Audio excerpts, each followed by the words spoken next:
Esiet sveicināti jaunieši un vecāki, esam atpakaļ nākamajā epizodē, kurā mēs ejam cauri jaunajam matemātikas eksāmenam. Esat gatavi? Aiziet! 6. uzdevums – doto izteiksmi pārveido par reizinājumu. Skatāmies pirmo piemēru. Tātad 2ab mīnus a. Uzreiz pamanam, ka kopīgā daļa ir šis a burts. Tikai, lai mums būtu vieglāk saprast, kā sadalīt, pieliksim šeit klāt vieninieku. Lūk, šeit ir kopīgā reizinātāja iznešana pirms iekavām, un mēs pirms iekavām iznesam a burtu. Savukārt ietkavās mēs atstājam tos locekļus bez a burta, jeb šo 2b mīnus 1. Pirmais piemērs gatavs, skatāmies nākošo piemēru. Nākošajā piemērā jāpamana, ka slēpjas saīsinātās reizināšanas formula, kura to tūlīt atgādināšu. Tātad mums ir a kvadrātā mīnus b kvadrātā, kas vienāds ar a mīnus b, otrā a plus b. Ievērojam, ka iekavās šie skaitļi ir bez kvadrāta. Līdz ar to mēs atšifrējam šeit kvadrātus, uzrakstam divas iekavas un tālāk jau viss pa vienkāršo. Skatāmies. 2 kvadrātā, tā x kvadrātā, mīnus 3 kvadrātā. Vienāds, uzrakstu divas iekavas un salieku zīmes, mīnus plus, paskatos, paņemu nost šos kvadrātus un rakstu 2x mīnus 3 un 2x plus 3. Aiziet, piemērs izpildīts. Skatāmies pēdējo piemēru, kur arī slēpjas saīsinātā reizināšanas formula, tikai šoreiz tā nedaudz citādāk.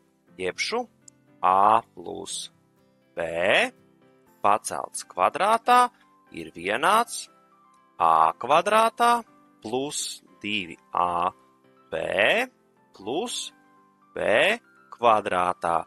Un tagad mums no šīs te formas ir jāpāriet uz šādu iekavu kvadrātu. Kā to var izdarīt? Vispirms paskatāmies, ka vidējais loceklis mums norāda zīmi. Tātad uzrakstam iekavas, ieliekam pa vidu plusu un, protams, kvadrātu. Tagad skatāmies, kādi locekļi būs šeit. Tātad šeit formulā ir a kvadrātā, iekavās ir a bez kvadrāta. Šeit ir b kvadrātā, iekavās ir b bez kvadrāta. Skatāmies, a kvadrāts, iekavās vienkārši a. Šeit ir 36, kas ir 6 kvadrātā. Paņemam nost kvadrātu un rakstam 6. Lūk, piemērs izpildīts. 7. uzdevums – izpildi darbības. Skatāmies pirmo piemēru. 0,6a plus 0,4 mīnus 0,4a. Uzreiz līdzīgie saskaitāmie. 0,6a un mīnus 0,4a. Izpildam darbības tikai starp decimālu daļām. A burtus atstājam kā bijuši. 0,6 mīnus 0,4, 0,2a. Un, protams, pieskaitam 0,4. Aiziet, nākošais piemērs. Ievērojam šo zīmīti, kas nozīmē, ka tiek vērtēts arī korekts matemātiskās valodas lietojums, jeb jāraksta rūpīgi secīgi, kā mēs iegūstam rezultātu. Aiziet, skatāmies piemēru. X mīnus 3 kvadrātā mīnus x reiz 2 mīnus x. Pirmajās iekavās mums ir saīsinātās reizināšanas formula, kura ir līdzīga šai a mīnus b kvadrātā vienāds ar a kvadrātā mīnus 2ab plus b kvadrātā. Tikai šeit būs sekojoši x kvadrātā mīnus 2x reiz 3 plus 3 kvadrātā. Šeit savukārt būs vienkārša iekavu atvēršana, kur mīnus x piereizināsies pie 2 un pie mīnus x. Jebšu mīnus x reiz 2 mīnus 2x un mīnus x reiz mīnus x, tas būs plus x. Un kvadrātā, protams. Vienāds un savilksim līdzīgos saskaitāmus.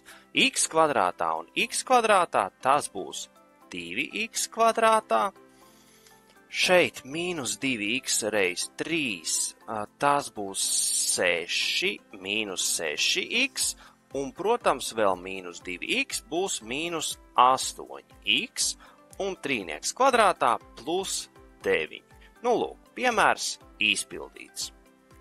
Nu, lūk, esam izgājuši cauri 6. un 7. uzdevumam no jaunā matemātikas eksāmena. Ja jums patika mans mācīšanas stils, sekojiet, laikojiet, un, ja jūs vēlaties gatavoties ar mani kopā matemātikas eksāmenam grupu nodarbībās, rakstiet. Visādi citādi tiekamies nākamajā epizodē, kurā mēs turpinam iet cauri eksāmenam.